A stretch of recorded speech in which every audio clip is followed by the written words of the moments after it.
Bonjour à toutes et à tous, je suis Martin Wittberg et dans cette vidéo, je vais vous expliquer la règle de Face de Bouc. C'est un jeu qui fait partie de la gamme Le Cartable Ludique. Il a été édité à l'origine par l'éditeur Cocktail Games.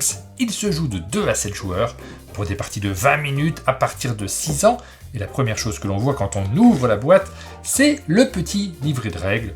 Je vais vous expliquer les règles, vous n'allez pas forcément en avoir besoin, mais sachez qu'à l'intérieur de ce livret de règles, vous trouvez en plus une foire aux questions, des astuces du cartable ludique, un petit guide de compétences que le jeu met en œuvre, quelques défis, et même, dans la dernière page, des petites activités à créer. Ici, ce sont des monstres à doigts, on revient dessus après la règle. Et au dos de la boîte, vous allez retrouver le but du jeu, la mise en place, le déroulement de la partie et la fin de partie. C'est un petit guide si vous connaissez déjà la règle et que vous voulez vous relancer directement dans la partie. C'est bien pratique. À l'intérieur de la boîte, on retrouve juste un paquet de cartes avec un dos de cartes et de l'autre côté, tout un tas de doudous attachants auxquels les enfants vont devoir trouver des noms. Pour la petite histoire, elle est présente à la 3e page du livret de règles. On vous conseille de la lire. C'est l'effervescence dans l'usine de jouets. Un grand concours de doudous approche. Dorothée est là pour superviser le projet. Pour classer les doudous, et quel meilleur moyen pour s'y retrouver que de leur donner un nom. Pour mettre le jeu en place, vous prenez le paquet de cartes, vous le mélangez soigneusement, puis vous posez les cartes au centre de la table. Vous êtes prêt pour vous lancer dans la partie. Le joueur le plus jeune ou la joueuse la plus jeune commence. Il ou elle va tirer la première carte, la révéler et lui choisir un nom complètement librement. Ici par exemple, ça peut être Madame Pastèque, Madame Bigoudi.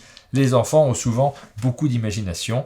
Une fois que le nom est choisi, la main passe au joueur ou à la joueuse suivante qui va reproduire la même action, retourner une carte. Et là, il y a 2 cas de figure. Premier cas de figure, c'est un monstre qu'on n'a pas encore vu. Il faut également lui choisir un nom.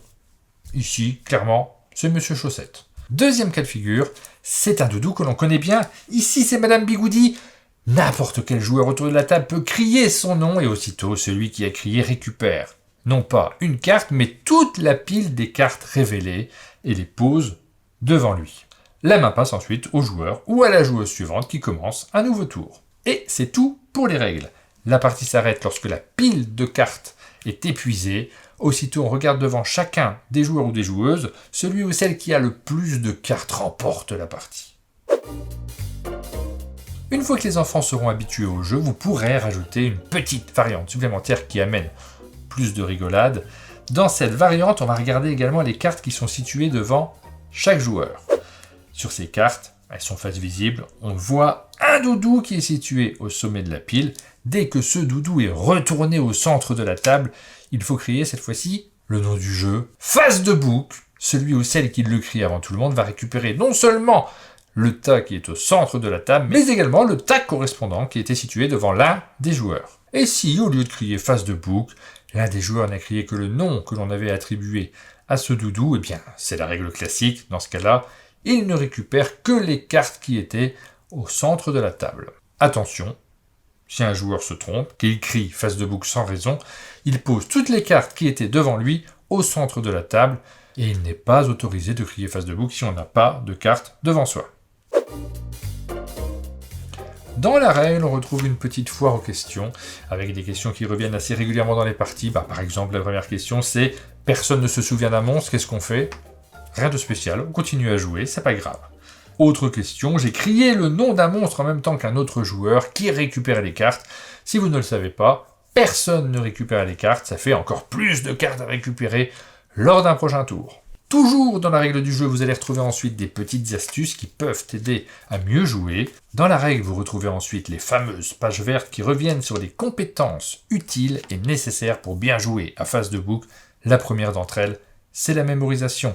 Les enfants sont focalisés sur les doudous, sur leur apparence et sur le nom qu'ils lui ont associé. Et pour associer un nom, il faut faire preuve de créativité.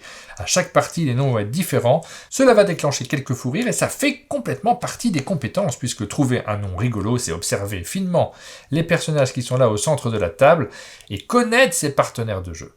Enfin, et ce n'est pas le plus simple, les enfants vont devoir restituer, observer finement et se souvenir des noms qu'ils ont imaginés. Et si Face de Bouc est un jeu compétitif, on gagne tout seul.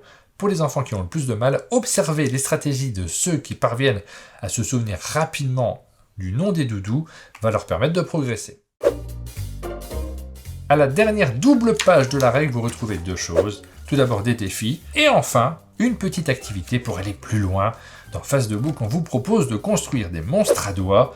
En 3 étapes, une petite activité créative pour aller plus loin. Face de Bouc, c'est tout simple, c'est jouable dès 6 ans et à présent, vous connaissez la règle.